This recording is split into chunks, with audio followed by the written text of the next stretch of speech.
UMass Lowell Hockey Riverhawks, after a weekend split, now hit the road. Go west, young men. Next stop, Omaha, Nebraska, the Baxter Arena, and 2 games with the Mavericks. UMass Lowell is 3-1-2 through the first 3 weekends of the season. They are sitting in the number 5 slot in the national rankings. Omaha, a member of the National Collegiate Hockey Conference, is 2-1-1. They are not ranked, but that can be misleading. This is a tough hockey club. They're extremely talented. They've got a lot of top end. They had a top 5 scorer in the league last year come back, Artiga, and there's several guys on their roster that can hurt you if you allow them to roam free. So we're going to have to be strong defensively. We're going to have to be strong down low. They cycle the puck extremely well. They seem to use their 4th man in the attack an awful lot. So that'll be a good challenge for us. And we have to get going on our end and make sure we use both sides of the rink. There's no question that you want to play your game to the best of your ability and hope it stands for that night. At the same time, you have to account for the opposition's strengths.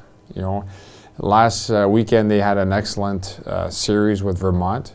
Vermont had a great weekend of hockey, and they prevailed with 3 out of 4 points. At the same time, we split. You know, we've got some work to do. So does UNO. It's going to be an excellent weekend of hockey. I'm told that the crowds are sold out already. It should be very exciting.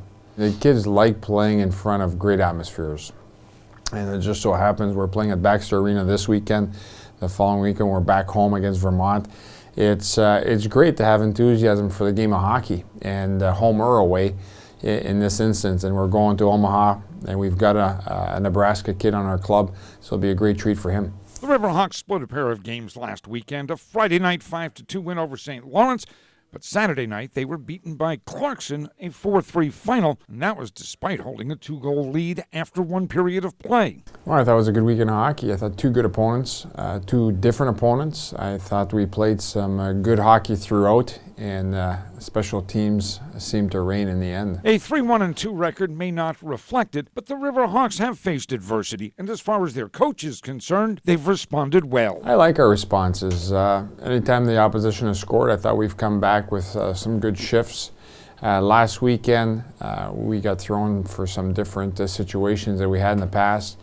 Responded in the first game with 2 shorthanded goals. Unfortunately, second night, they got the better of us in the power play. Through the first month of this college hockey season, special teams have played an increasingly important role. So what's the coach think of the Riverhawks special teams? Well, he gives it the thumbs up. Penalty killing's been solid. The power play has been one of the best in the country. I mean, if you look at the numbers, they're pretty strong. At the same time, they could always be better. That's the nice thing about coaching. You always have something to work on. So we certainly can continue to work on special teams. It continues to play a big role. I think we're slowly getting used to the new standard and adapting to it. So now it's get back out on the road. And for the Riverhawks, it's as simple as playing 60 or 65 minutes of hockey. And that's it. Play for 60 minutes and things will iron themselves out. And that's where we got to get to, a point where we just play for 60 minutes, regardless of where we're up by 2 or down by 2, just to play and play hard. And that's where we're aiming to go. I think it's a conditioning thing. It's getting used to navigating some momentum swings. And it's become increasingly more complicated with the penalty situation the way it has in the early going. But we're not going to use that as a difficulty or a challenge.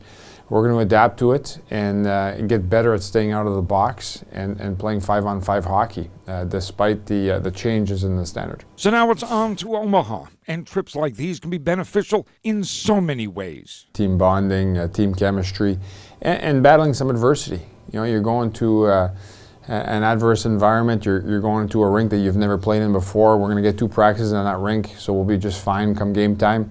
But those are all great things for building a team.